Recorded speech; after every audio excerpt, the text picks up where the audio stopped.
Without objection, the chair is authorized to declare a recess of the committee at any time.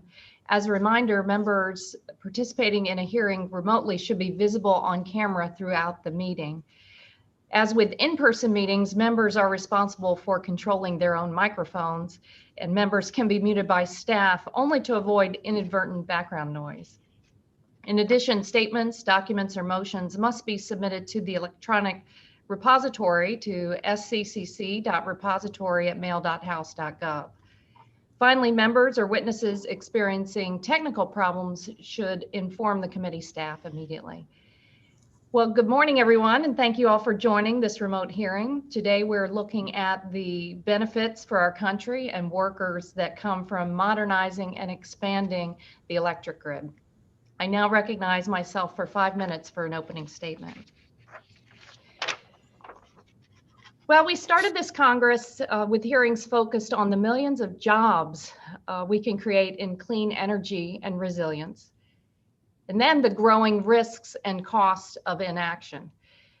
Once again this week, we're seeing how extreme climate-fueled events harm Americans across the country and put lives at risk. Rising temperatures and the climate crisis are amplifying these impacts. Heavy rains and flooding in Texas, Louisiana, Oklahoma, and Arkansas have left homes, businesses, and entire communities underwater. Over the weekend, more than 1,000 people in Southern California were forced to evacuate their homes when a wildfire broke out in the Santa Monica Mountains. Current drought conditions and a wildfire in the middle of May have already heightened fears of another long and brutal fire season on the West Coast. And our hearts go out to the families dealing with these disasters. And Ranking Member Graves, our thoughts are with you and your constituents in the Baton Rouge area especially.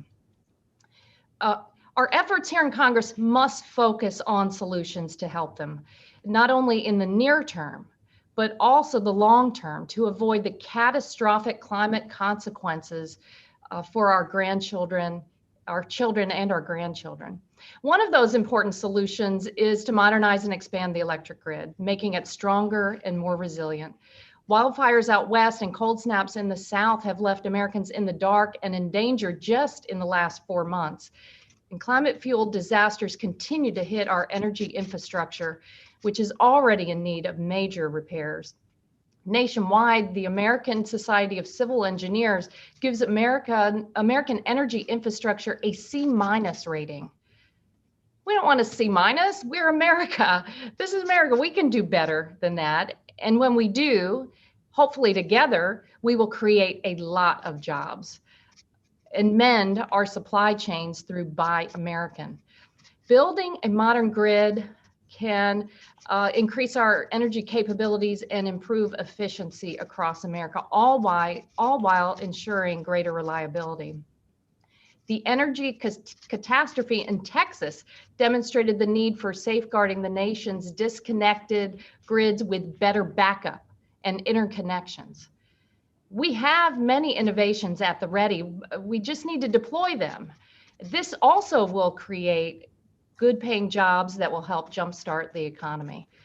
According to a recent report from Americans for a Clean Energy Grid, there are already almost 24 shovel-ready projects that will reduce connection, improve reliability, and put over 1 million Americans to work. Another report by the American Council on Renewable Energy shows that an investment tax credit for priority high voltage transmission lines would lead to about 650,000 new jobs. Both reports show that investing in our grid will create jobs. That's why renewing and modernizing the grid is the centerpiece of President Biden's American Jobs Plan. By passing the president's infrastructure plan, we can put thousands, hundreds of thousands of people to work, laying thousands of miles of transmission lines that will connect entire regions across America. It's a historic investment and a once in a generation opportunity to invest in America so we come back stronger. We already have the innovative technologies needed to increase the efficiency, capacity, and flexibility of our electric grid. And the experts here today will help explain how. We know we need to act quickly. As we expand clean energy, we'll also reduce pollution and lower electricity bills. And we'll build new transmission lines so that every city, town, and county can access America's affordable and abundant wind and solar energy. We must set ambitious goals via a clean energy and an energy efficiency standard. Many states are way ahead of us on this, and we need to catch up. Cleaning up the power sector will also help us reduce carbon pollution from the transportation, building, and industrial sectors. Many automakers have already announced their commitment to electric vehicles, and I loved watching President Biden this week take a drive in the new Ford F-150 in Michigan, where he previewed the new electric pickup truck and renewed his commitment to the nationwide charging network. This is how we solve the climate crisis, by unleashing American innovation and building the cars of tomorrow in America. Today's witnesses will give us important insights on the road ahead of us as we double down on clean energy in a way that prioritizes workers and environmental justice. I look forward to our conversation. At this time, I'll recognize Ranking Member Garrett Graves for a 5-minute opening statement. Thank you, Madam Chair, and I do appreciate your recognition of some of the extraordinary challenges our folks are going through back at home. We recently had a storm this week where we got about 12 inches of rain in about 8 hours. In fact, I think there was 1 hour of time where we received about 4 inches of rain. So pretty incredible. I think my quick math was within about 8 to 12 hours, our folks at home received as much rain as the average American does, and 40% of the average rainfall in a year's time for the average American. So pretty incredible. But in any case, I want to thank you for having this hearing. And Madam Chair, as you know, every once in a while we don't agree. But in this case, in terms of updating our grid, I think this is an area where we absolutely share the same objectives. We've seen blackouts and brownouts all across the United States, and part of that is attributable to some of the grid issues. We also, I believe, have cyber vulnerabilities to much of our grid that needs to be addressed as we work to update the grid system. And so I want to reiterate that I think that we share that objective. As a matter of fact, in Ms. Sanford's testimony, she makes reference to a Princeton study that concludes that our grid capacity in terms of high voltage transmission is going to need to triple between now and approximately 2050. Let me say that again. The capacity of high voltage transmission in our grid, according to Princeton analysis, indicates that it's going to have to triple in capacity between now and 2050. And so that is very different than the status quo. Madam Chair, this administration has talked a lot about infrastructure. And I share their concern for infrastructure. I think like roads, bridges, flood protection. I think that our ports, waterways, and airports are all federal obligations, federal responsibilities. They're part of the core infrastructure that the federal government has an obligation to work on. But my large concern with what this administration is trying to do is that putting an extraordinary amount of taxpayer dollars into a system that is incapable of delivering only results in more bad outcomes.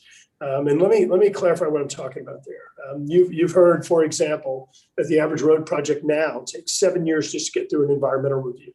I have no desire, and I'm confident no one on this committee has any desire to go trash the environment. But if we have, I believe, tripled the amount of time it takes to do an environmental review from when this law was first passed, we've got to take a fresh look at that. And let me say it again, not to shortcut our review of the environmental impacts, but to make sure that we're staying focused on the core objectives of that law, making sure that we're truly focused on the best environmental outcomes, but also staying focused on the project outcomes, the project objectives, because the worst kind of project in the world is a project that never gets finished. Madam Chair, as you know, I've spent from my teenage life on involved in infrastructure. And it is so frustrating to work with the federal government. They're an unreliable federal partner. And I think that if we are going to realize the grid transformation that's needed, we have to make fundamental changes to our permitting process to the way that we develop and we deliver projects for grid reform or modernization, as well as other types of infrastructure projects. And so I think that's got to be a very important, really just a fundamental component of the recommendations we make moving forward on how to ensure that the pre-construction activities don't monopolize all of the funding and all of the time to where we never see ultimately the outcomes that all Americans deserve. Lastly, Madam Chair, I want to make reference to my strong concerns about, I think, some of the confusing energy policies that we're seeing pushed right now by this administration. Madam Chair, I am just totally baffled. Months ago, we saw President Biden being deemed a hero for shutting down the Keystone Pipeline. Yet months later, we saw terrorist and hacker labels applied to the folks that shut down the Colonial Pipeline. How is it that the president can be a hero for shutting down a pipeline while others are considered terrorists or hackers for shutting down a pipeline that had profound impacts on the U.S. economy, on folks all across the Eastern Seaboard?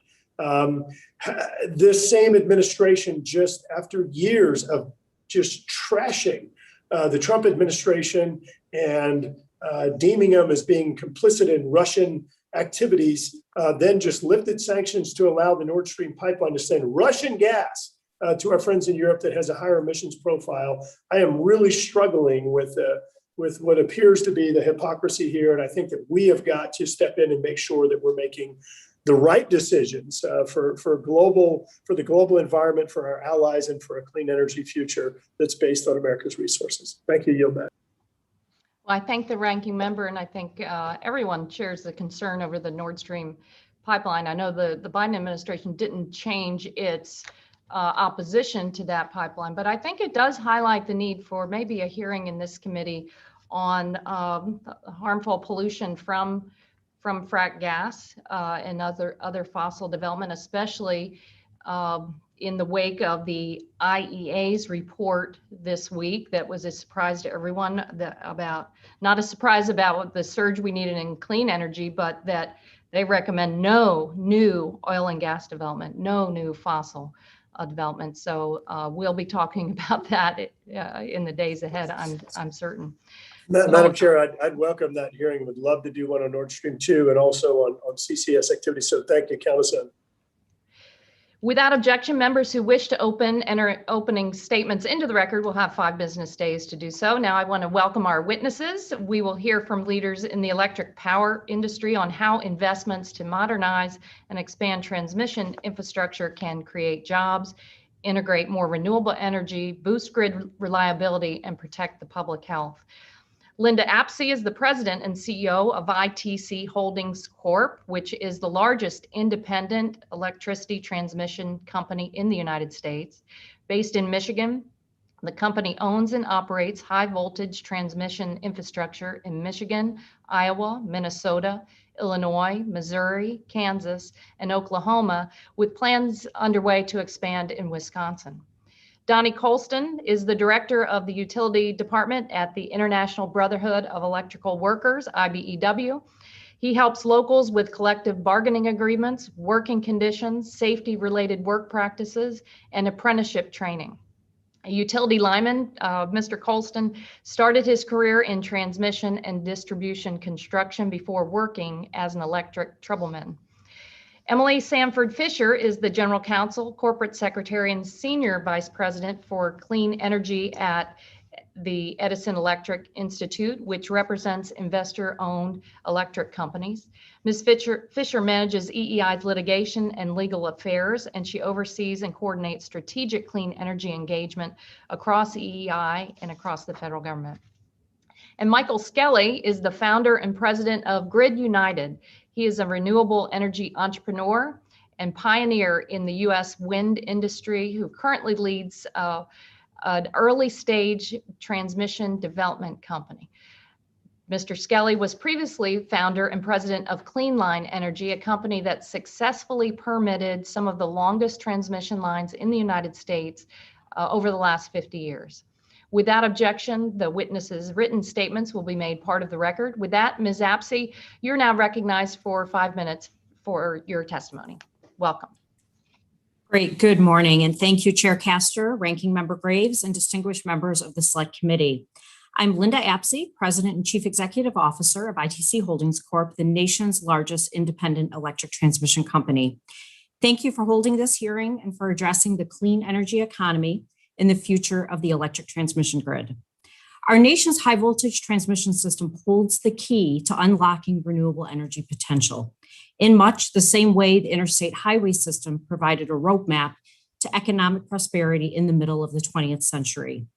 Like the construction of the interstate highways, transformative investments in the high voltage grid will not simply just happen. It will require visionary leadership from federal and state leaders, as well as cooperation among numerous stakeholders and the nation's electric utilities that oversee the grid. If we are successful, this transformation of the grid can drive significant economic, environmental, reliability, and resiliency benefits for this and future generations to come. While recent years have seen some policy steps taken to encourage transmission investment, more needs to be done to address the three major hurdles to transmission development: planning, cost allocation, and siting. I will first focus on the significant benefits of transmission investment and then on federal policies that can help spur a reliable and affordable low-carbon electric system. Electric transmission infrastructure is a strategic asset that can provide economic benefits and accelerate clean energy adoption. Modernizing the electric grid presents a unique opportunity to create hundreds of thousands of jobs. It also can generate sustained, long-term, economy-wide benefits while helping to address decarbonization goals. The World Resource Institute estimates that for every $1 invested in U.S. transmission infrastructure, it creates approximately $2.40 in economic benefits. While transmission drives significant benefits, the regulations and regional planning process we currently have are insufficient to address the challenges we face. There is still much to be done at the federal agency level to fix these processes and facilitate the necessary investment. First, the Federal Energy Regulatory Commission can improve planning processes by requiring regions to recognize and count all of the benefits of a given transmission project. Today, we only reflect whether the project is a reliability or economic project in our planning studies. We would strongly recommend that FERC also require planning studies to include state clean energy standards and realistic estimates for electrification growth. In addition, new cost allocation policies are required to provide for the expeditious integration of the significant amount of renewable energy projects waiting to be connected to the grid. FERC should also repeal or modify unhelpful policies like Order 1000 that have slowed regional transmission development and simply made it more complex. The introduction of so-called competition is not competition. It is nothing more than a regulated bureaucratic bidding process with little appreciable benefit to the consumer. With President Biden's goal of decarbonizing the U.S. electricity sector by 2035, high voltage transmission is taking center stage. The proposal for an investment tax credit for transmission could offer a valuable tool to stimulate large regional transmission projects that would connect remote renewable resources to our population centers. A well-designed tax credit for transmission can lower costs for large projects and make it easier to achieve cost allocation agreements, which is a key hurdle to project approval and construction. In short, we support the bipartisan goal of investing in the nation's high voltage electric transmission grid. We are prepared and stand ready to work with all stakeholders to meet the climate challenge and build a 21st century energy economy. I thank you for the opportunity to testify before this committee, and I look forward to working together to invest in America's clean energy future. Thank you, Ms. Apsey. Next, Mr. Colston, you are recognized for 5 minutes. Thank you, Chair Castor, Ranking Member Graves, and the members of the Select Committee. My name is Donnie Colston. I am the Director of the International Brotherhood of Electrical Workers Utility Department. On behalf of our President, Lonnie Stevenson, Thank you for inviting me to testify on this importance of modernizing and expanding the electric grid. The IBEW is the largest energy union in the United States with 775,000 active members and with roughly 400,000 workers employed in generation, transmission, distribution, and construction. It is said the North American electrical grid is the largest machine ever built by human hands. The interconnecting web of power plants, end users, and everything in between fuels the $22 trillion U.S. economy. However, our current electric distribution system, which is primarily built in the 1960s and 70s and functions on a regional or localized basis, needs significant replacements and upgrades now and in the coming years to maintain and enhance system performance to deliver new, cleaner sources of power generation from its source to customers. The need to modernize and expand the electric grid has become even more pressing due to climate change and the need to reduce greenhouse emissions. Any effort to markedly increase clean and renewable generation onto the electric grid will require a significant increase in the development of new transmission lines. At the IBEW, we see the need to modernize and expand the electric grid as a major work opportunity for our members. Reports released this year by Americans for a Clean Energy Grid and American Council on Renewable Energy found that building out electric transmission to deliver new renewable and clean generation and increase grid reliability would create between 240,000 to 600,000 direct jobs. The IBEW firmly believes our linemen are the best trained and most experienced workers to fill this anticipated need. To provide one example, the IBEW is working with Avangrid to build the New England Clean Energy Connect. The NECEC is a $950 million investment that will deliver 1,200 megawatts of renewable hydropower from Canada to the New England energy grid. Once built, the project will employ around 600 IBEW members and create an additional 800 indirect jobs during the construction phase. As a strong supporter of expanding and modernizing the electric grid, the IBEW supports policies that will enhance grid reliability and bring cleaner power generation to consumers and provide steady work for our members. Siting and permitting are two of the biggest barriers to transmission construction. The IBEW in general is supportive of policy changes that will improve the permitting process and ensure project applications are finalized in a reasonable, expeditious manner. IBEW members are interested in blue-collar, quality jobs, jobs that provide family-supporting wages with good benefits. The IBEW supports policies that would ensure federally funded construction and infrastructure projects meet the highest labor standards.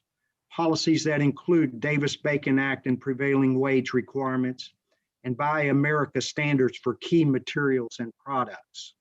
Additionally, these labor standards need to extend to all forms of federal support, including tax credits, such as the investment tax credit or the production tax credit. The IBEW would also include tax credits to be paired, as called for the American Jobs Plan, with a fair choice to join a union and bargain collectively. With the federal government taking the decision-making lead, market predictability will improve, as will the IBEW's ability to plan for training the next generation of construction linemen. It takes 3 years to train a journeyman lineman to perform transmission line construction and maintenance, and we anticipate the need for at least 50,000 new power linemen over the next 10 years. While projects are held up, we are losing valuable training time. The IBEW asks for the Select Committee's leadership on modernizing and expanding the electric grid, bringing new clean energy generation to consumers, ensuring grid reliability are goals of all Americans that can and should support. We remain a ready partner with our employers and elected officials from both sides of the aisle. Thank you for the opportunity to participate in today's hearing. I am happy to answer any questions you may have. Thank you very much. Ms. Fisher, you are recognized for 5 minutes for your testimony. Good morning, Chair Castor, Ranking Member Graves, and members of the Select Committee. My name is Emily Fisher, and I am here today on behalf of the Edison Electric Institute. Thank you for the opportunity to speak about modernizing and expanding the energy grid. I am honored to be here with my fellow witnesses. EEI is the association that represents all U.S. investor-owned electric companies. Our members provide electricity for more than 220 Americans and operate in all 50 states and the District of Columbia. Collectively, the electric power industry supports more than 7 million jobs in communities across the country. Our members deliver the safe, reliable, affordable, and clean energy that powers our economy and enhances the lives of all Americans. EEI member companies are leading a clean energy transformation. Carbon emissions from the U.S. electric power sector are at their lowest level in more than 40 years, and we're 40% below 2005 levels as of year-end 2020. At the same time, 40% of the electricity that serves customers now comes from clean, carbon-free resources, including nuclear energy, hydropower, wind, and solar energy. Our members are united in their commitment to get the energy they provide as clean as they can, as fast as they can, without compromising the reliability and affordability that our customers value. To this end, EEI's members will continue to reduce their emissions in future years, with more than 24 members committing to reach zero or net zero carbon emissions by 2050 or faster. This cleaner electricity will play a key role in reducing emissions economy-wide, particularly in the transportation, industrial, and building sectors through increased electrification. Electric transmission infrastructure is the backbone of the nation's energy grid and will be critical in facilitating the continued transition to clean energy. Our industry is the nation's most capital intensive, and since 2010, EEI's members have invested more than $1 trillion to build smarter energy infrastructure and to integrate more clean energy into the grid affordably, reducing both emissions and costs. The transmission system also helps optimize the energy grid's performance, reducing congestion, enabling the deployment of new technologies, and enhancing reliability and resiliency. The benefits of transmission are not in dispute, and there's broad agreement that more transmission investment is needed and is needed relatively quickly to meet clean energy, reliability, and resilience goals. Despite this broad agreement that we need more transmission, the pace of transmission development is slow. Transmission projects typically take 7 to 10 years to plan, site, permit, construct, and energize. Yet we have many examples of projects that have taken more than a decade from conception to completion, and just as many examples of those proposed projects that were abandoned because progress was too slow and too costly. Litigation can be a significant factor in these delays, and groups that support clean energy often impose the infrastructure necessary to integrate more of it. Our member companies and our labor partners can help build the transmission needed to meet and accelerate the achievement of clean energy goals. Unfortunately, the way the nation plans, permits, and pays for transmission are significant obstacles to building the infrastructure we need quickly. Making changes that align these processes with long-term clean energy goals will not be easy, but it is essential. I offer some high-level observations about what we may be able to do to deploy transmission more quickly. With respect to planning, current regional planning processes are hindering, not helping stakeholders identify necessary projects and get them built. Existing planning frameworks are too narrow in terms of scope and scale. Planning should be oriented toward public policy goals and priorities and should be able to take into consideration future electrification scenarios. Projects can and should serve multiple goals, from clean energy integration and improved reliability to increased cost efficiency and increased resilience. It is also essential that frameworks focus on getting all stakeholders, including states and state economic regulators, on the same page with respect to goals and benefits as early as possible to ensure that proposed projects can move forward quickly once identified, both with respect to permitting and cost allocation. With respect to permitting, in order to build large-scale transmission, a host of state and federal approvals are needed. For example, critical clean energy infrastructure frequently requires federal permits that trigger environmental reviews under the National Environmental Policy Act. These can take a really long time to complete and can be the focus of even more protracted litigation. EEI supports a NEPA process that is clear, transparent, and as efficient as possible while meeting all environmental requirements. Perhaps one of the most contentious issues is how to pay for necessary new transmission infrastructure. Current processes focus on assigning costs to those customers who benefit immediately and directly from the investment. This does not take into consideration the broader benefits of transmission for all customers. To remove a critical obstacle to increased investment, it may be necessary to broaden the scope of benefits and beneficiaries considered, particularly as the transmission system, the generation resource mix, and policy goals change and are expected to change over time. As noted, getting all stakeholders on the same page with respect to the need for and the benefits of proposed transmission will be essential. There are other ways to address the cost of transmission. grants and other cost-sharing mechanisms to help pay for measures that will harden the energy grid and make it more resilient in the face of wildfires, hurricanes, and other natural disasters can help reduce cost pressures on customers, particularly when many of our customers are still recovering from the economic impacts of the pandemic. Increased transmission investment is essential to meeting our nation's and our industry's clean energy goals. Our members are committed to investing in the energy grid and continuing to make it smarter, cleaner, stronger, more dynamic, and more secure. We look forward to working with this committee and Congress to help achieve these goals. Thank you again for this opportunity, and I look forward to any questions you may have. Thank you very much. Mr. Skelly, you are recognized for 5 minutes. Welcome. Thank you. My name is Michael Skelly, and I'm the founder and CEO of Grid United, and we're an early stage transmission development company based right here in Houston, Texas, which, as many of you know, is emerging as a leader in energy transition. And I've been involved over the last 25 years in many wind generation and solar generation projects, as well as lots of transmission lines, including some that, as Ms. Fisher pointed out, are now in construction, and others that got killed off because of too many delays and too many obstacles to get them done.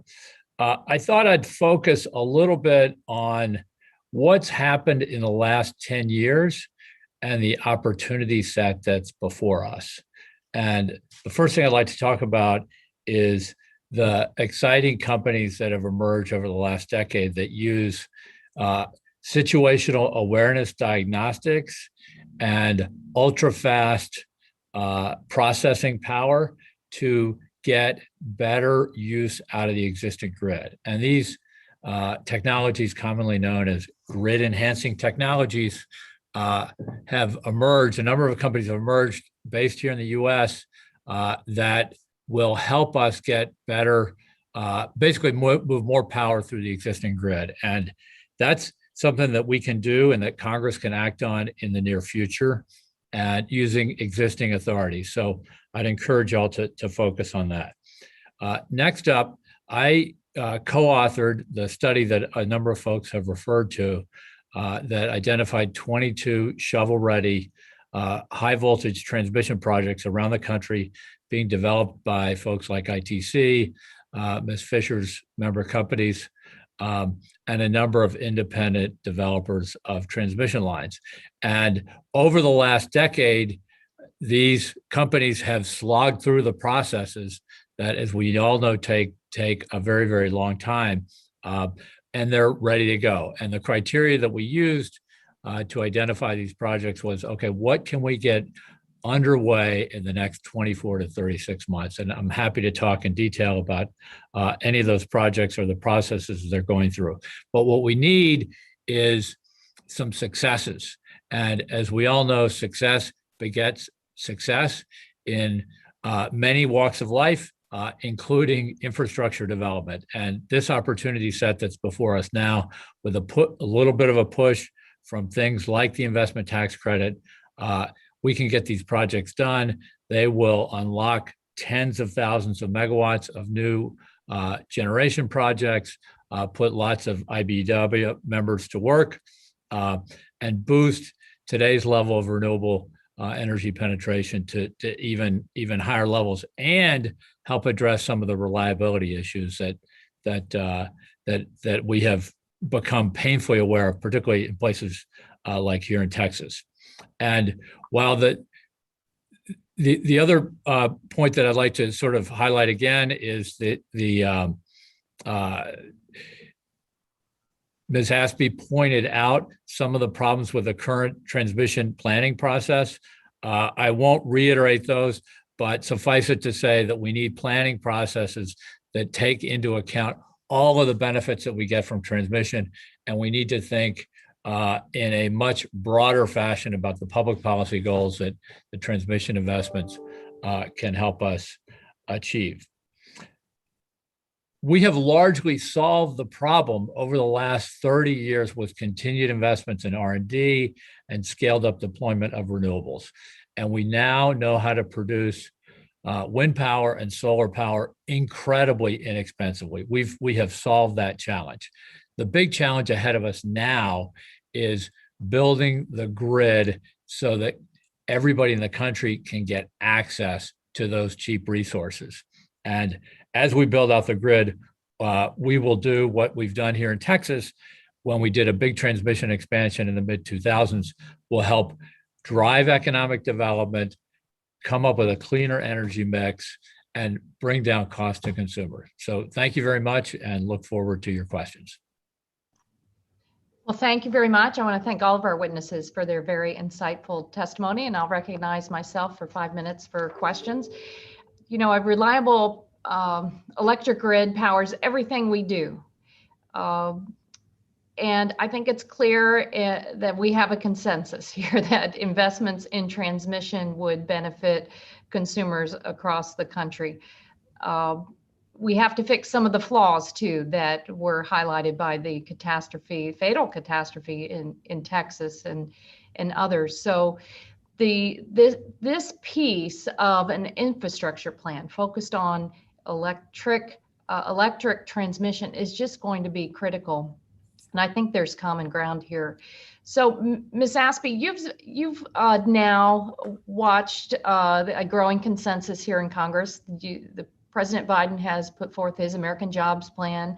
Here in the House, we're probably ahead of the Senate with Lift America and Clean Futures. When you look at the pieces of legislation that are on the table right now to be considered as we hammer out an infrastructure plan, what's most important, and do you see any pieces that are missing? Great, thank you, Chair Castor, for that question. Yeah, absolutely. There are, I would say multiple, I think indications both from the administration in different bills, the investment tax credit. I think for us, and given our business and our experience, anything that I think can help drive and facilitate the regional planning process. Because really what we need is, utilities make significant investments every day to maintain the reliability of their grid. But when it comes to planning, across multiple transmission owners, across multiple states, across multiple regions, we don't necessarily have the processes that facilitate that. We have had some positive momentum about 10 years ago with the Midwest Regional Transmission Organization with their MVP portfolio of projects. But since that time, we really have not seen any other meaningful regional transmission. So legislation or efforts that can advance, and I think both Emily and Mr. Skelly spoke to this, where we can include, the multiple benefits that transmission provides. Transmission integrates and provides access to renewable energy. It also continues to provide access to existing generation assets. It provides resiliency, it provides reliability, it provides economic benefits. And all of these benefits have to be included as we do our studies. And if we can do that, what will occur is that the benefits will speak for themselves. And that then we can move forward to actually realize these transmission projects rather than them being stuck in sort of what I would call the planning do loop of the scenarios and the assumptions. And so there are specific provisions that do advance regional planning, and we would strongly suggest that we continue to put our shoulder behind those. I think the investment tax credit is an important tool in our toolbox to continue to realize meaningful investment in regional and interregional transmission infrastructure. Thank you. Yeah, and I'm glad you mentioned that because I'm working on legislation in the Energy and Commerce Committee to address the expansion of the transmission system, the pre-planning, the incentives for states to do that planning. Secretary Granholm yesterday in a hearing highlighted existing rights of way. So we've got to get down to brass tacks now on those details. So Ms. Fisher, I know you care about this, and you're all the utilities do as well. One of the key pieces to moving to clean energy and expanded grid is going to be a clean energy standard and an energy efficiency standard. States are different though across the country, and we want to make sure at the federal level we have the incentives working correctly. I mean, many utilities have been focused for decades on selling as much power as possible, but we have to have the incentives for energy and efficiency and conservation. So what do we need to be doing from your point of view on a clean energy standard and an energy efficiency standard? Thank you so much for the question, Chair. As a sort of preliminary matter, actually, our members have been delivering energy efficiency solutions to our customers for a really long time, and have been partners with our state regulators to find ways to help our customers use less energy and control their energy costs. I think we're kind of unique in that we are the only people that actively help people use less of our product. And we have saved, terabytes, trillions and trillions of megawatt hours of electricity over the last decades on energy efficiency. So we definitely agree that one of the first tools for managing emissions is efficiency. And we look forward to continuing to partner with our customers and our state regulators on those processes. Well, I've run out of time, so hopefully you can address the clean energy standard down the road. Thank you. Next, I'll recognize Ranking Member Graves for 5 minutes. Thank you, Madam Chair. I appreciate all the witnesses' testimony. Ms. Apsey, I want to ask a question. We've talked about some pretty substantial investment required to kind of modernize the grid. Do you see sufficient capital just in your work in the states, I believe in the Midwest where you've been operating? Do you see sufficient capital that is available and being invested in transmission? Absolutely. Thank you for that question. Yeah, absolutely. I would not say that the issue or concern with investment in transmission is access to capital. I think what the issue and concern is more in terms of obviously the amount of time it takes to plan, to receive the necessary approvals. And obviously, these are major large transmission projects that take time in and of themselves to construct. And so from an investor perspective, investors want clarity, they want stability in policies, right? As they consider making those investments into businesses like ours or any other utility, investors need stability. Certainly, for us, access to capital is not the concern. It's more the inherent processes and the amount of time it takes to realize that investment in transmission. Thank you. Could you talk about perhaps, and I know you've had all sorts of experiences, but maybe talk about an experience where you had especially bad memories in terms of trying to move forward on a transmission project, perhaps where you ran into regulatory obstacles or got stuck in a do loop? Sure. Well, thankfully, I would say the good news is, because to date, most of our investments in transmission have been sort of, I would say, within our own footprints, our own geography, our own control. And we work very well through our RTOs, our stakeholder processes, our communities, in order to, site and permit those facilities. One project I would identify, it was first identified through this MISO RTO, portfolio of projects, and that's our Cardinal Hickory Creek project. So it's been in the planning process and the execution phase for over 10 years now. And, we've spent considerable years going through the necessary, environmental reviews, environmental processes, working with all the various stakeholders. And, while we continue to move forward with that project, there is pending litigation. And so obviously from a risk perspective, a certainty perspective, obviously those types of things just can serve to delay the ultimate realization of the benefits that that type of project would bring. Ms. Apsey, is it fair to say that in many cases that some of these process obstacles are preventing the deployment of or transmission of clean energy in some cases? Yeah, well, certainly that is one hurdle, one obstacle. As I mentioned, there's multiple hurdles in realizing transmission investment. Let me citing. Thank you very much. And I want to make reference. We have introduced a legislation called the Builder Act that tries to reform at least part of this process, and certainly would appreciate any feedback that you or your folks would have based on some of the experiences that you've had in trying to build transmission. I want to say this again. I said it in the opening. I do think that the chair and I think everybody in the committee shares concerns about this regulatory process and how we ensure that it is scaled or tailored in a way that allows us to actually realize the benefits of a modernized grid and some of the newer energy sources that will be transmitted. Ms. Fisher, and I apologize, I think I made reference to your either middle or maiden name. Sorry about that when I referenced your testimony earlier, but just want to ask you if you have any thoughts or feedback on some of the regulatory reforms that perhaps would be needed, keeping in mind the tripling perhaps of the capacity that you've noted in your testimony. Thank you for the question, Ranking Member Graves, and you made my dad really happy by mentioning my maiden name, so thank you.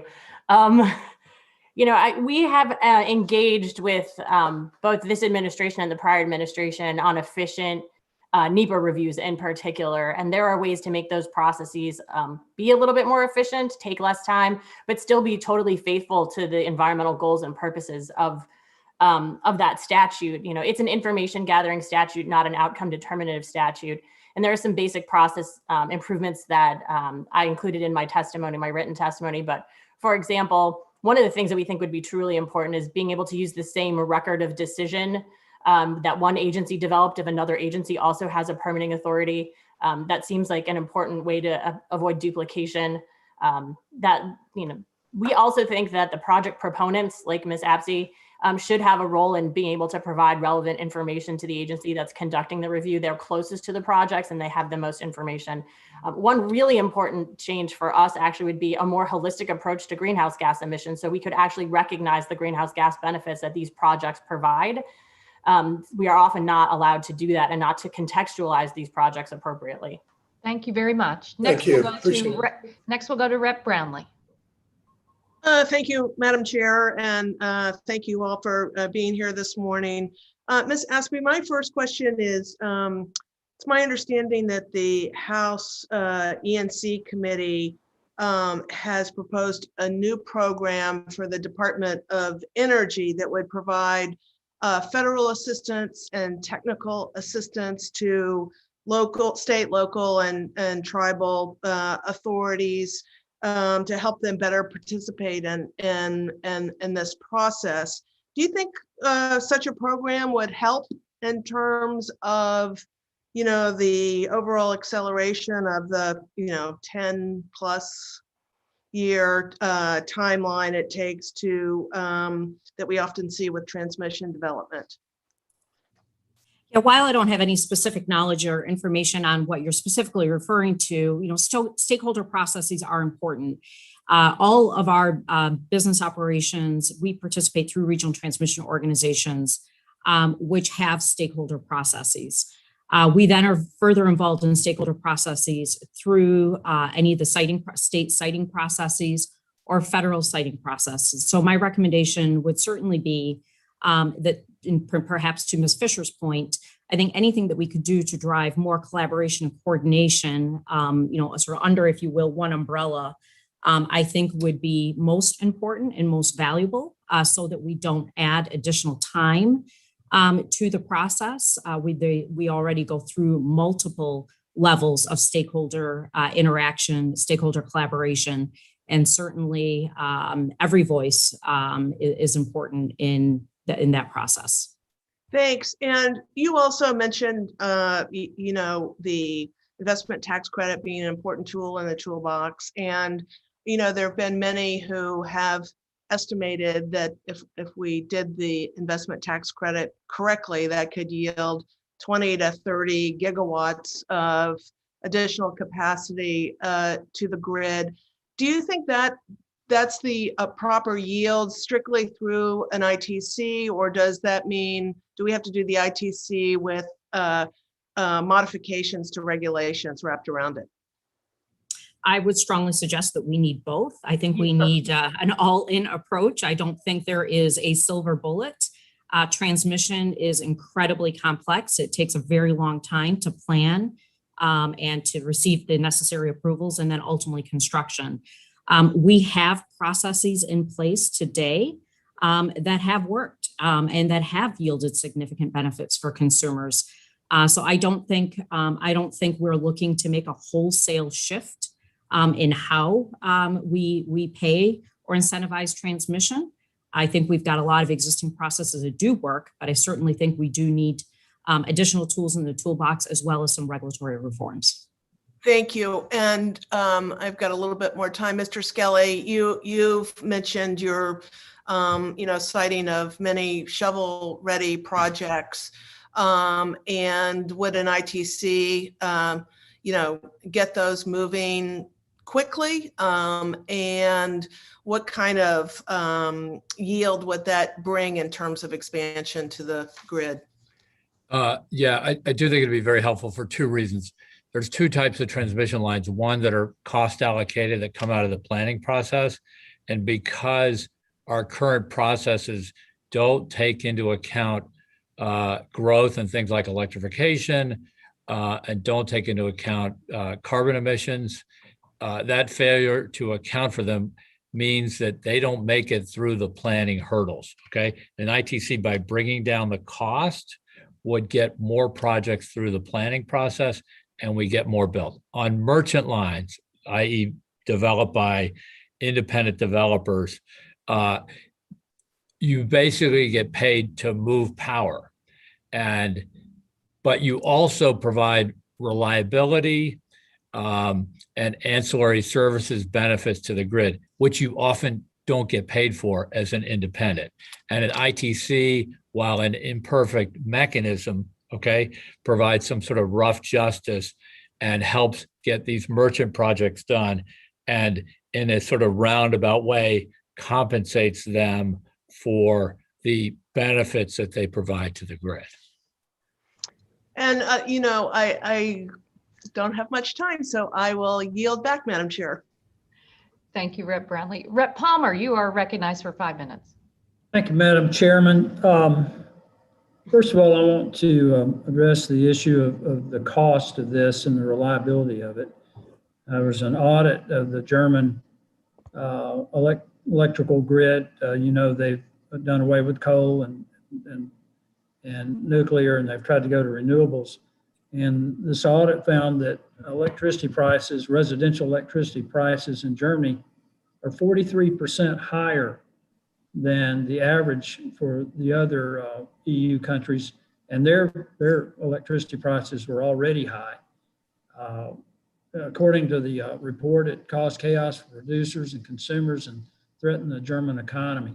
So I find it interesting that my colleagues across the aisle keep saying that this is going to be cheaper than the way we produce electricity right now. So Mr. Skelly, because I know we're talking about a complete replacement of the grid, but even that will still require a consistent baseload. How do you expect to achieve that without some backup? Okay, so we have a few big advantages over the Germans. We have much better wind and much better solar resources. And because of that, that makes our costs dramatically lower. In terms of reliability, one thing that we know about network systems is network systems, and we saw this with Colonial Pipeline last week. If we'd had a whole network of pipes, okay, we wouldn't have relied on just one pipe.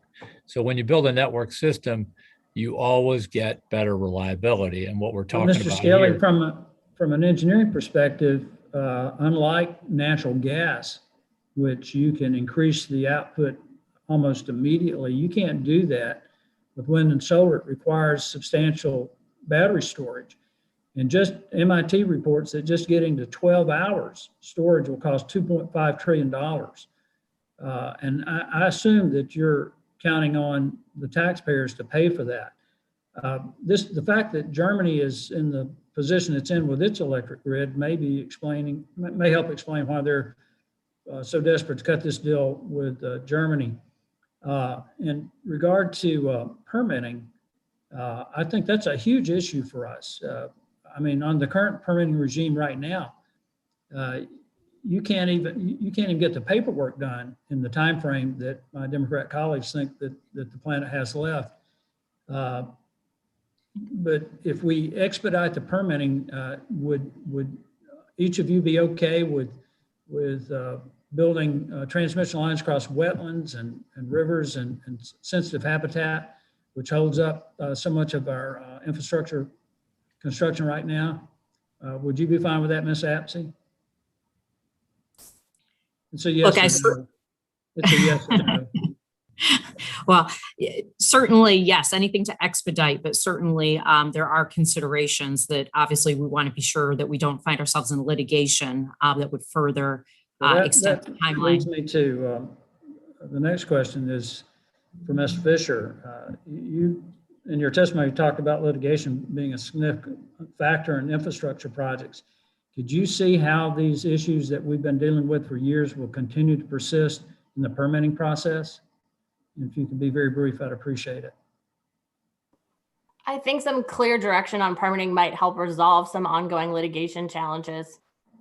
Okay, there's a couple other things I want to point out about this having a consistent network. One is that it will require inverters. Going back to what I was trying to explain about the fact that you can't just ramp up your power load with renewables immediately.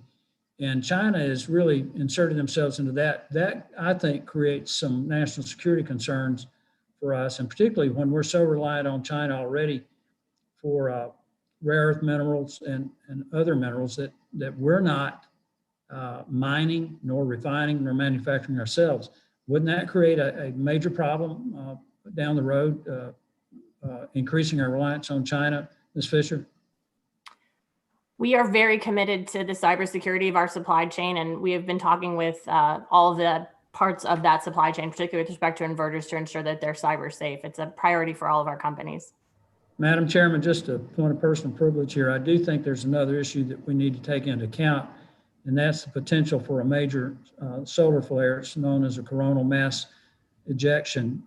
Lloyd's of London has major concerns about it, and what we once considered a once in 100 years episode, they're now saying it has a 4 to 13% or 12% chance of happening in a decade. And I think the committee should at some point take that under consideration. I was shocked yesterday to find out that Energy Secretary Granholm knew nothing about that, even though it's been something that's been worked on the last 3 administrations. So thank you, Rep. Palmer. Let's work on that. Next, we'll go to Representative Huffman for 5 minutes. Well, thank you, Madam Chair, and thanks for this hearing. I think once again, you found a space in this climate debate where there is ample room to work together and collaborate and do things that shouldn't be controversial, that seemingly are pretty obvious. We know expanding and modernizing our country's electrical grid is key to unlocking the next phase of access to clean, reliable, affordable, renewable energy. As we've heard here today, a clean energy grid is the foundation really for decarbonizing all sectors of the economy, from transportation to buildings to industry. But, you know, for years we've been told, mostly by the fossil fuel industry, but also by some grid operators and utilities, that this vision of a carbon-free power grid, powered mainly by renewables, is unrealistic. Even just a few years ago, when I was a California legislator, I was told that our, at that time, 33% renewable portfolio standard was unattainable. But 3 weeks ago, Madam Chair, something really interesting happened. For a few minutes, California hit a remarkable milestone. 95% of our electricity came from renewables. We have been bringing solar, wind, and storage online faster than anyone previously predicted. And suddenly, the conversation is not about if we can hit our 100% clean energy goal, but whether we can do it faster than 2035. And it brings to mind this principle of the Overton window, the point at which things that are thought to be impossible suddenly become inevitable.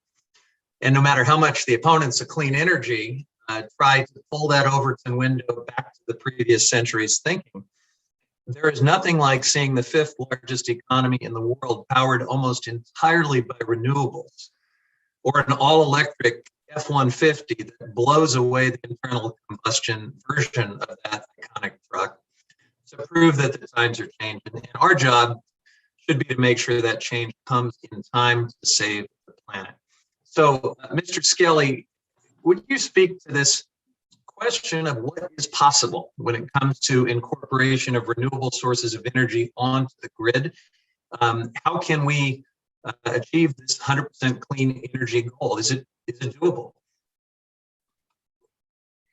Well, first off, I put in my deposit for an electric F-150 last night. So very excited about those as well. And second, I share your fascination with this topic on like how much renewable energy can we put on the grid. And I've been doing this stuff for like 25 years.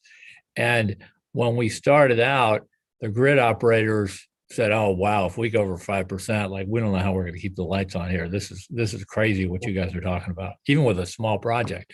And what we found is that everybody is more capable at figuring this out a lot more quickly than we ever imagined. So the grid operators have figured it out.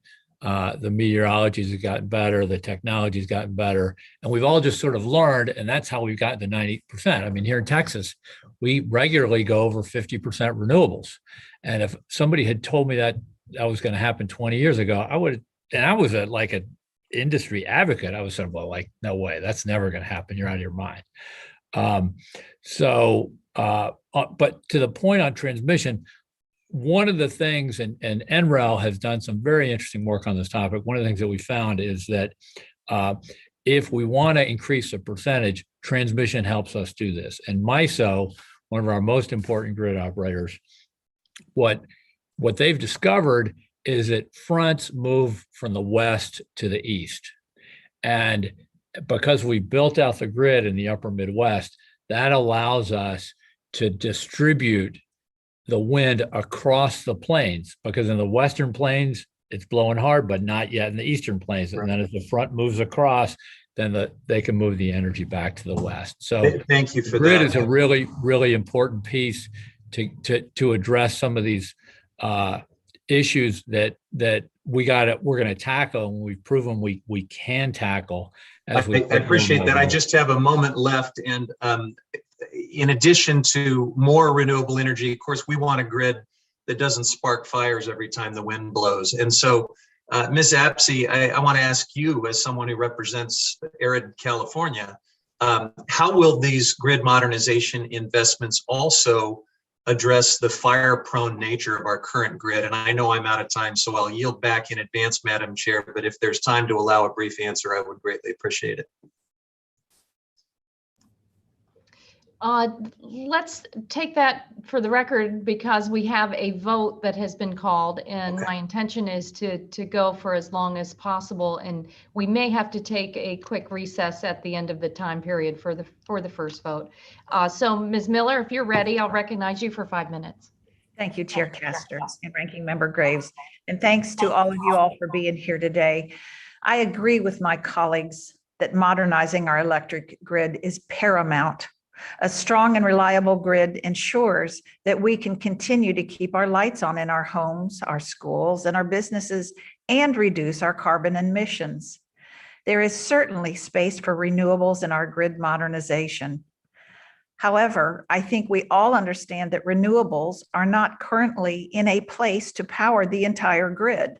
We must ensure that we have a key baseload energy, coal and natural gas, to fill in the gaps to keep the lights on when renewables cannot. I'm sure my colleagues from down south can attest to this and the importance of having a resilient grid, particularly after the storms that were down there, as well as in my state in West Virginia. In order for our grid to be reliable, we need to ensure energy can be transported quickly and efficiently. Pipelines are infrastructure. The actions this administration has taken on the Keystone Pipeline not only cost American jobs, but will cost the American energy grid. Ms. Fisher, how important is baseload energy such as coal and natural gas to balancing the electric grid? Thank you very much for the question, Congresswoman. We use a very diverse range of resources to ensure that we're able to provide reliable electricity. So right now we do rely on resources like nuclear, natural gas, and coal to provide electricity and to address variability in renewable resources. Many EEI members see a path to 80% emissions reductions using current technologies, including renewables and storage, but we are focused on developing those clean 24/7 resources that will help us provide reliability long-term as we continue to decarbonize. So thank you for the recognition of the importance of that. Well, you had mentioned in your testimony that natural gas is one of the factors that are helping to drive clean energy transformation. What else is needed to increase the deployment of natural gas? We actually are the largest users of natural gas in the country right now, Representative. So we use natural gas right now to provide more than, I think it's close to 40% of the electricity generated in the United States last year. So we rely on that, and we want to make sure that we have continued access for it as we're developing those clean technologies that will allow us to provide 24/7 support in a cleaner future. Well, what positive changes could be made to our energy infrastructure to decrease the cost to the consumers? We have been very fortunate, thank you for the question, that we've been able to reduce emissions 40% over the last about 5 to 7 years while keeping electricity prices flat. But we are constantly concerned about the impacts to customers. And I think there are ways to help mitigate some of the potential increases in costs and customers. There was some discussion today about the value of the ITC for transmission and mitigating costs. We also see some value in mitigating costs through to address the wildfire issue, to help us offset the cost of some of the hardening that we will need to take to make sure that the grid is resilient to different hazards across the country. Thank you so much, Chairman. I yield back whatever time I have left. Thank you, Rep. Miller. Next, we'll go to Representative Levin. You're recognized for 5 minutes. Thank you, Chair Castor. Thanks for holding this hearing, and I do appreciate the bipartisan nature of the topic today. Mr. Colson, I wanted to first give a shout out to the IBEW in my area, San Diego and Orange County. I have great relationships with them, and I know they are excited about the future of the electric grid and the role that IBEW will play.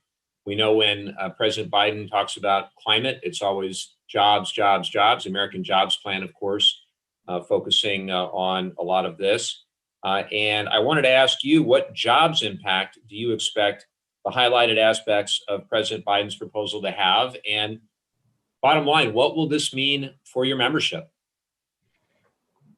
Clearly, the IBEW is fully supportive of all of the above fuel source. When we talk about that, it's infrastructure. Infrastructure creates jobs.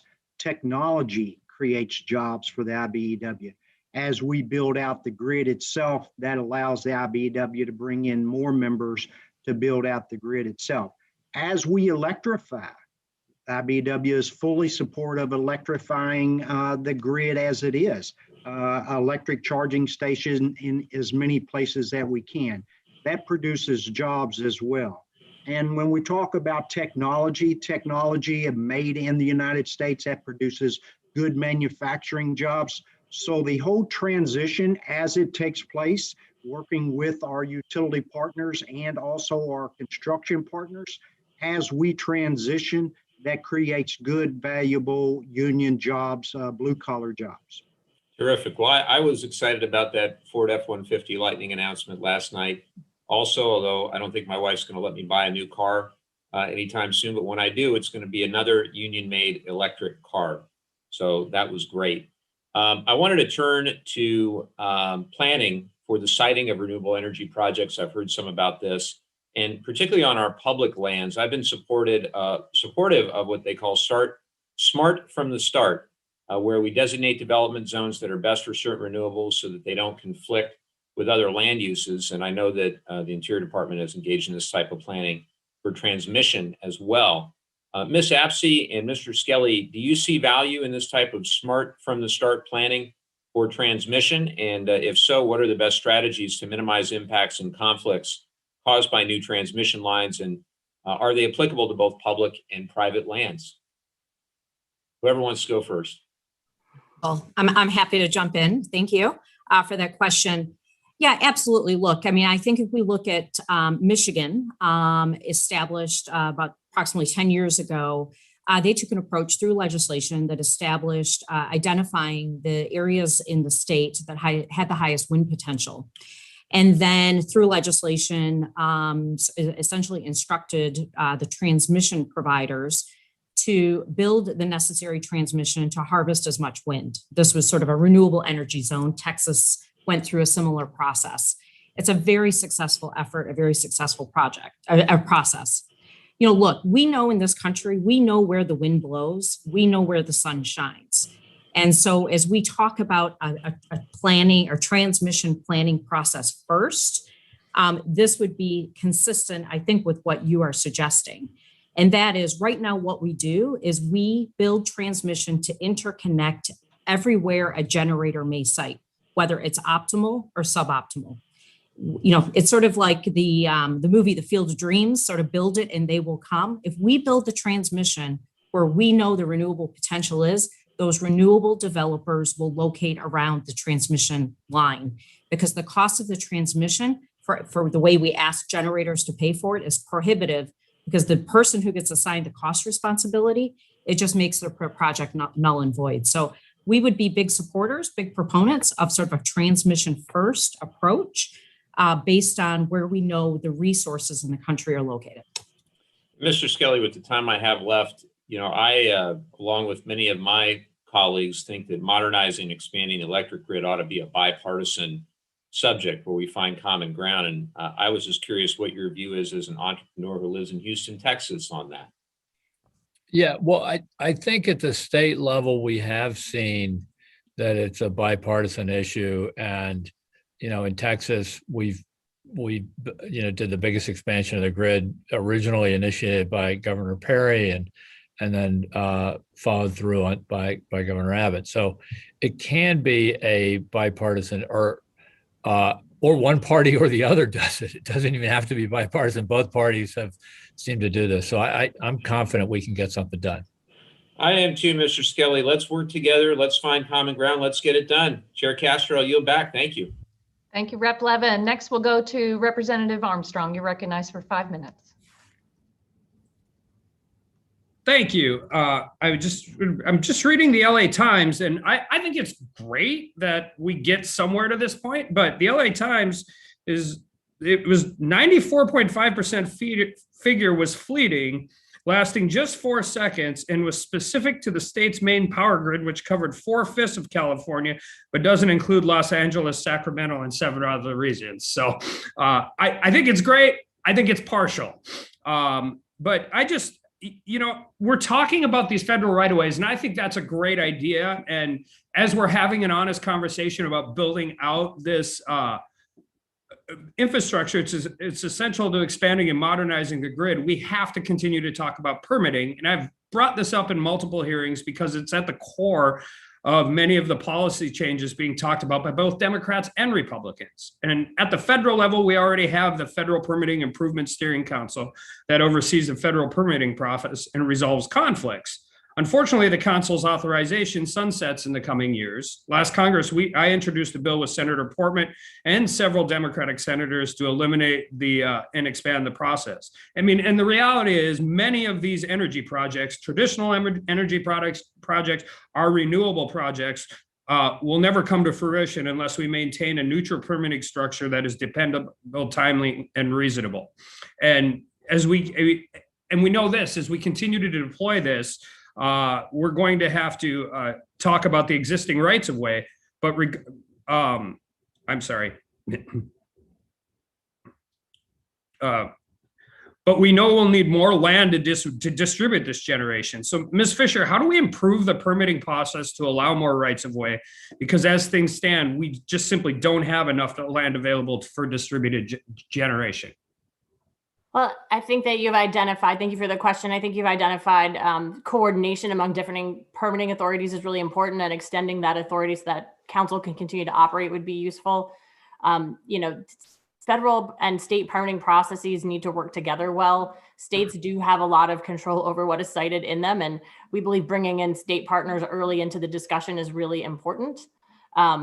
But, you know, it is looking at efficient ways to get multi-use out of pieces of land. I will note that it is not incompatible with public lands to run transmission through it, and that transmission often comes with really large conservation easements that preserve and protect land.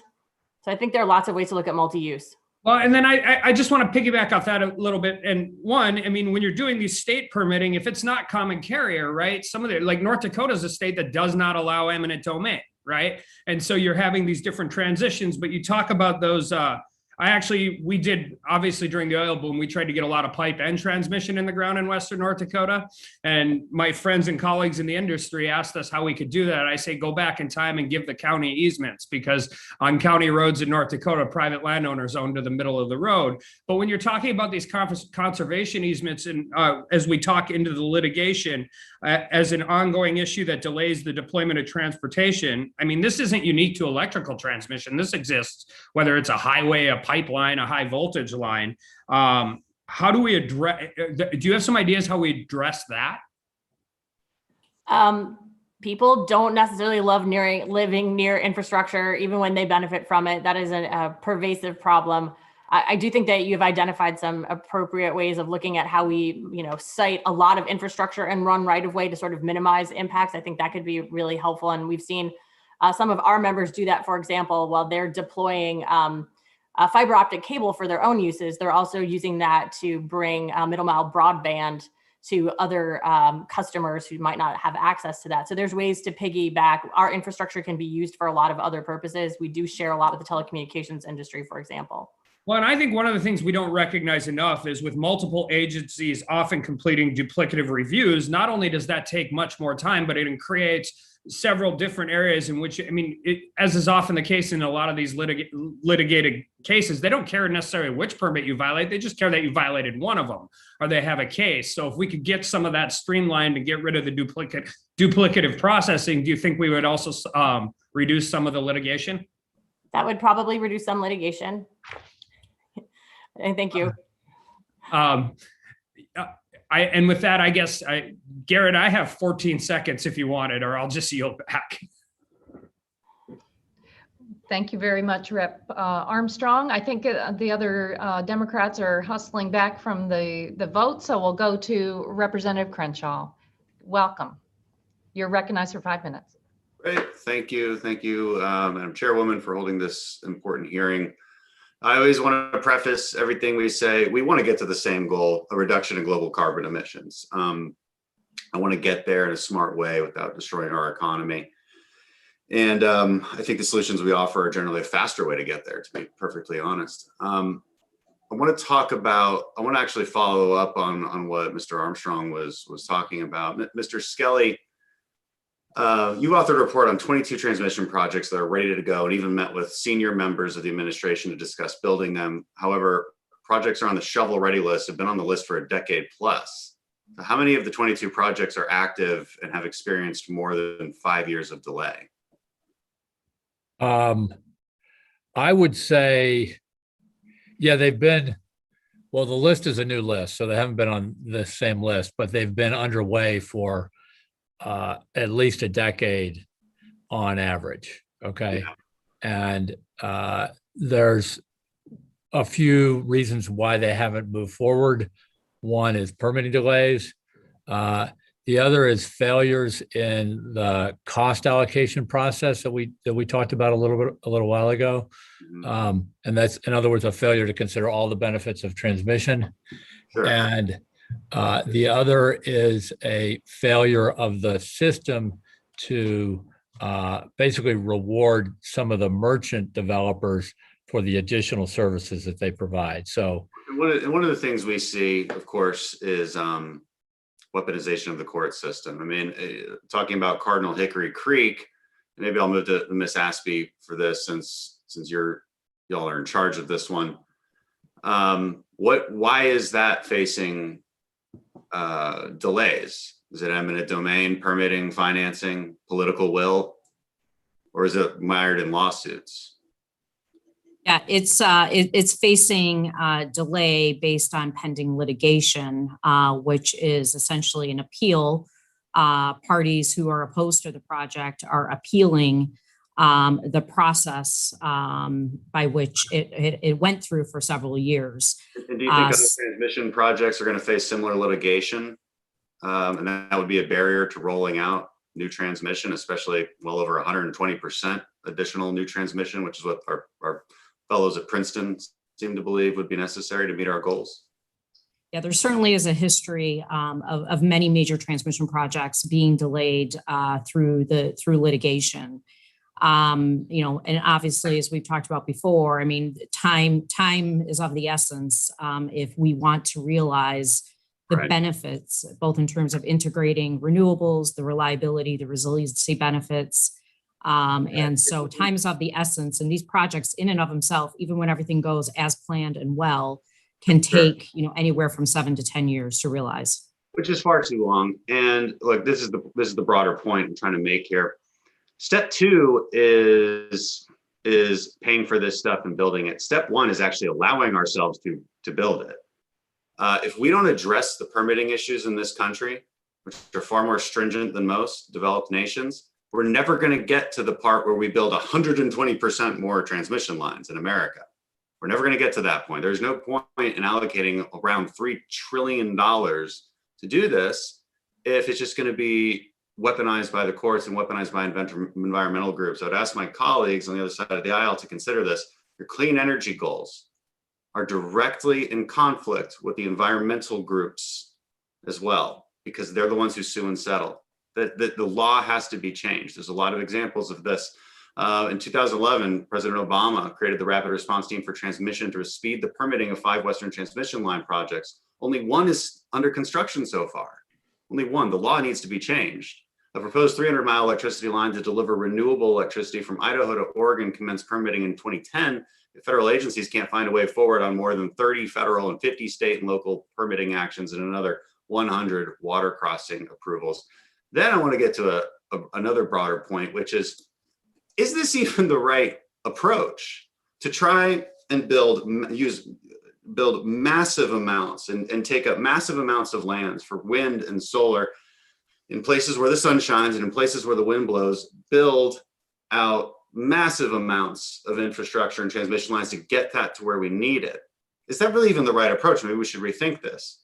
We can build, for that amount of money, countless nuclear plants. A nuclear plant, by the way, operates on 1,000 acres versus the same power of a solar farm that operates on 100,000 acres.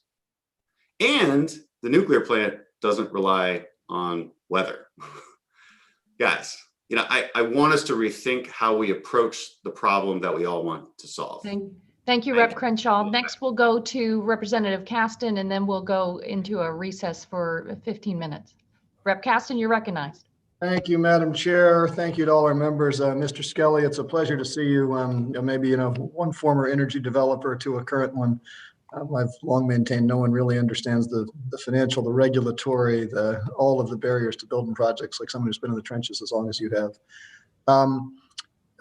Americans for Clean Energy Grid reported that as of 2019, there was 734 gigawatts, basically 73% of our entire grid, stuck in interconnection queues, mostly waiting for debates over who's going to be responsible for paying for the transmission upgrades.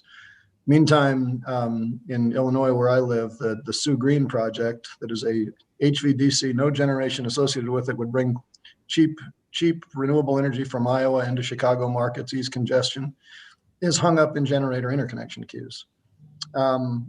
Last month, I introduced a bill with Senator Heinrich that would require FERC to issue a rule making on interregional transmission that would explicitly recognize the benefit of low CO2 sources and bring them online quicker.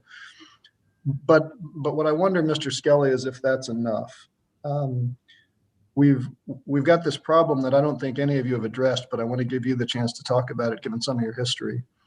We got a real problem in ISO RTO governance. The governance structures of those organizations is often dictated by members they may have the best of intentions, but as you know well, they've got a vested economic interest, sometimes in maintaining congestion and high prices in their region, which is precisely the problem that these projects we're talking about would alleviate. Can you just speak a little bit from your experience about some of the issues with ISO RTO governance? And if you were king tomorrow, do you have any easy fixes that would still recognize their critical need and recognize the expertise of their members, but get rid of some of those conflicts of interest? Yeah, I mean, having suffered personally at the hands of a generator who didn't want us to interconnect on a number of occasions, it really is an issue. And it does feel like an area ripe for FERC action, and restructuring the governance of the RTOs to accommodate more entrants, okay, which is really what we're talking about. We're talking about enhancing competition by permitting more folks to enter the process. I think it would be very helpful. And Texas, I think, has a great example of that. The ERCOT interconnection process is very straightforward. It's fast. You get quick results. You're then in the energy market, and you're kind of on your own whether or not you're going to make money. But it's a process that has proven gets a lot of generation online quickly. I'd love for you to comment on this, Ms. Fisher. I mean, a lot of the people who are in those governance decisions are your members. Would you agree with the issue as I've framed it, and to the extent that you can, what do you think it would take to get some of your members to really advocate for the changes necessary to essentially do something that may be, against their short-term economic interests? Thank you very much for the question, Representative. I might not fully agree that people enjoy keeping congestion functioning for the purpose of increasing prices, but I think everyone agrees that ISO RTO governance hinders progress and makes it difficult for people to make decisions within those structures quickly and in a time frame that's consistent with the problems we're trying to solve. I think everyone's concerned about generator interconnection queues and how long they are and how potentially inefficient those processes are. And I look forward to FERC working with the governance of those entities to figure out how to move things through that queue more quickly, how to allocate costs for generators who are trying to interconnect more quickly. I don't think anyone thinks that those processes are as efficient as they need to be, despite the literally sometimes thousands and thousands of people who participate in them. Okay, well, I'm getting near the end of my time, but I'd welcome any of your thoughts on legislatively. I think it's very easy for us all in this body to punt to FERC. But since what are we waiting 20 years on some of these things? I take your comments that Ms. Apsey that Order 1000 wasn't perfect, but the core is the same issue, right? That there's just these conflicts of interest between groups, especially when we get to interregional connections. I guess I would just remind everybody, including my friend Mr. Crenshaw, that it's comparatively really easy to permit gas pipelines in this country. We have made it chronically difficult to permit transmission, and a big part of that is the governance structure. A big part of that is the failure to have a single point of control on these projects. And welcome all of your thoughts on what we might do legislatively to move that a little bit faster than the snail's pace that's moved in the last 30 years. Thank you, and I yield back. Thank you, Rep. Caston. So we will reconvene the committee immediately after the second vote. So we stand in recess until that time.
registering votes on the floor.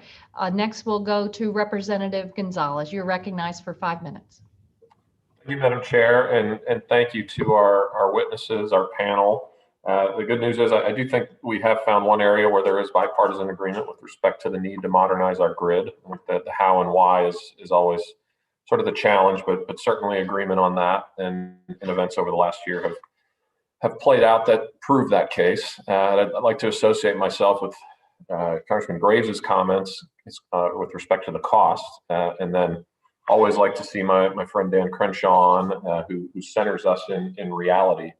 And I'd like to start with something that I think will hopefully do the same. So the hearing opened with alluding to the terrible storms that are taking place in the Southeast, and obviously our heart goes out to everyone affected.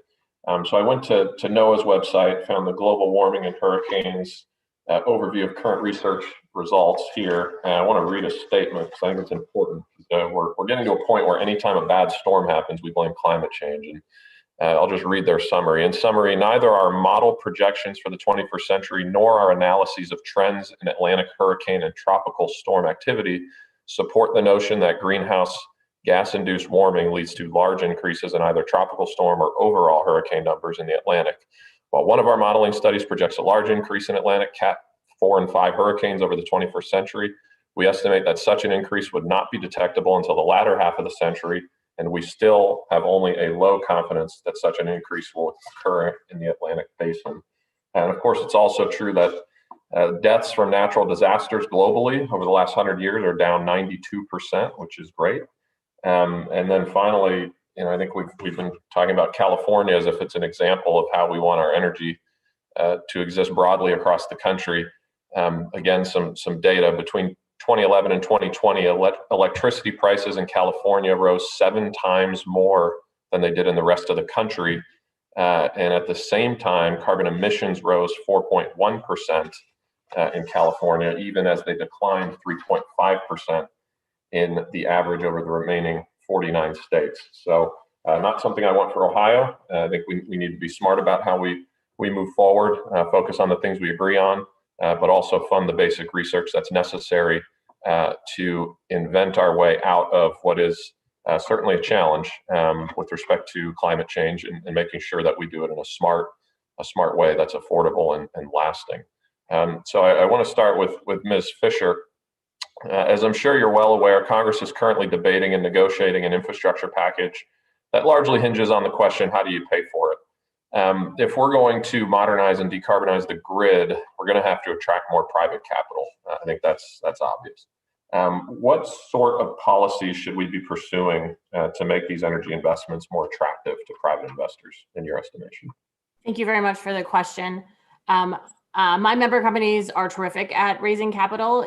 As I mentioned before, we are the most capital intensive industry in the United States. And over the last 10 years, we've spent $1 trillion on grid modernization and related efforts.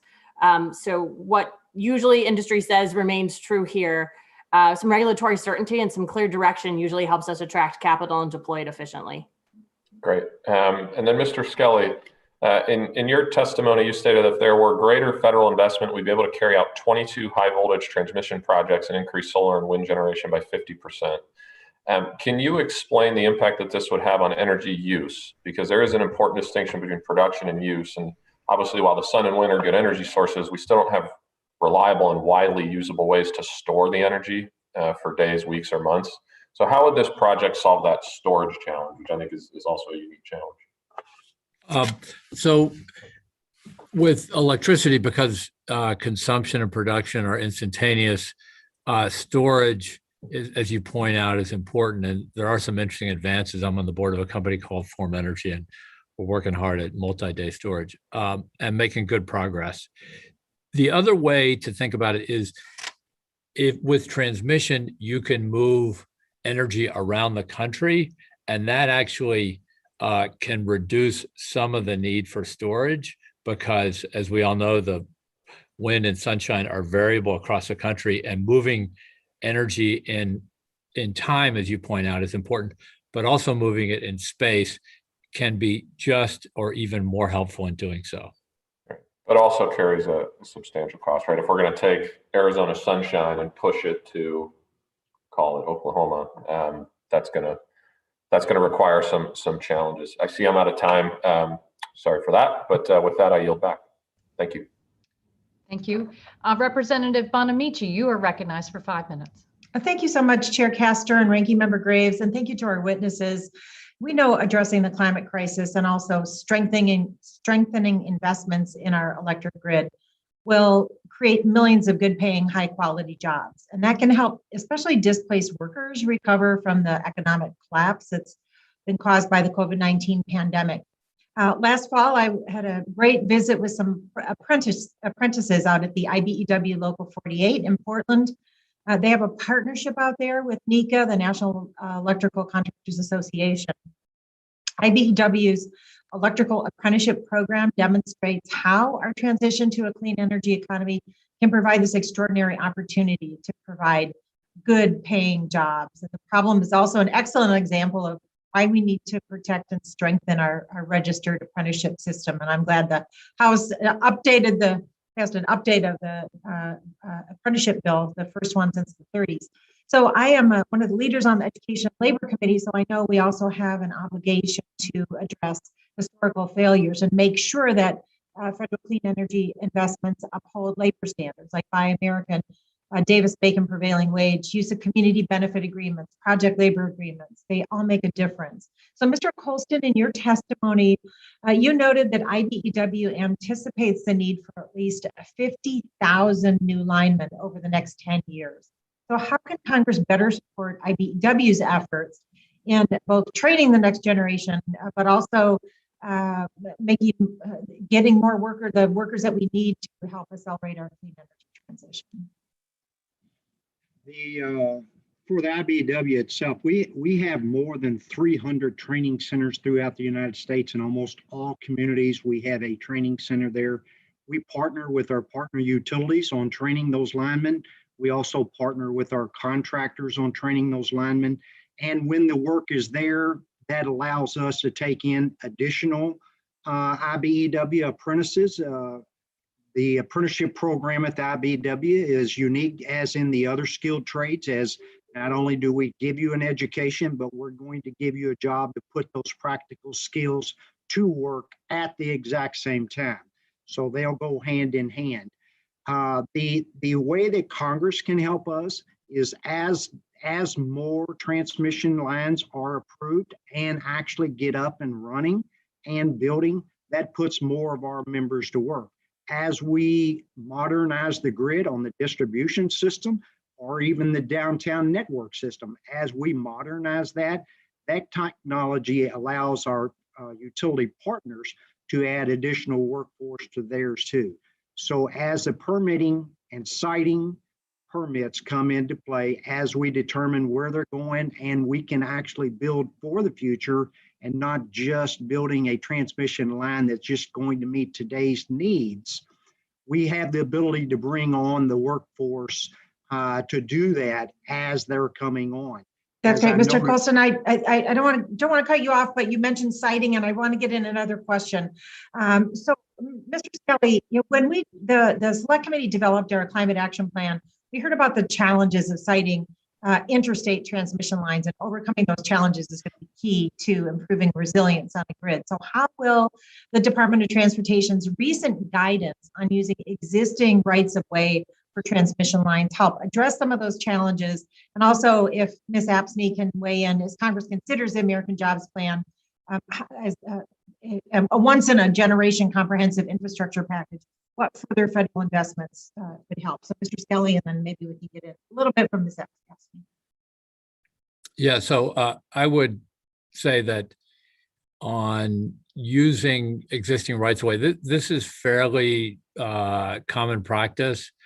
When you're developing transmission lines, you try to use existing corridors, or you follow pipelines or railroads or other existing infrastructure in order to minimize disturbance. What I think the guidance that was recently issued speaks to, and it's incredibly important, is that initiatives like this sort of raise the level of leadership around transmission. And those of us who've been doing this work for a long time are really heartened by the emphasis across the government, you all, the administration and so on what do we need to do to facilitate this infrastructure expansion. So that's maybe the most important element of the guidance around that's coming out of DOT. That's really helpful. Ms. Apsey, sorry. Oh gosh, like the clock ticked down, but do you have like 1 or 2 words on what further federal investments would help or policies? Yes, certainly. Again, just going back to accelerating timelines and bringing stakeholders together so that we can get the certainty that we need to move forward with this investment. Time is of the essence. Great. Thank you so much. I yield back. Thank you, Madam Chair. Thank you, Rep. Bonamici. Well, I want to thank our witnesses for being with us today, for staying with us through votes on the floor of the House.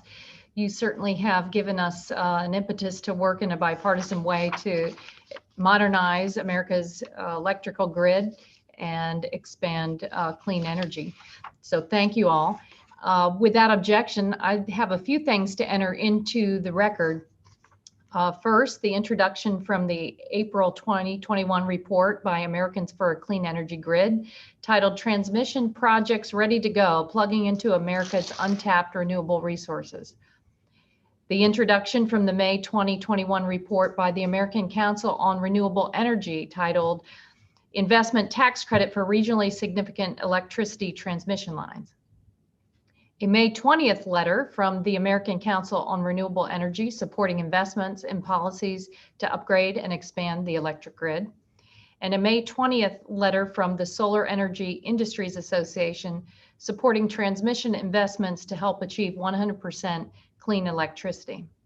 Without objection, all members will have 10 business days within which to submit additional written questions for the witnesses, and I ask our witnesses to respond as quickly as possible. I also want to thank our professional staff for a very good detailed memo for this hearing, and it is available online on our website at climatecrisis.house.gov. Hopefully we'll be able to work together here to hammer out an American jobs plan that will help us create jobs, reduce pollution, and avoid the worst impacts of the climate crisis. With that, the hearing is adjourned. Thank you all very much.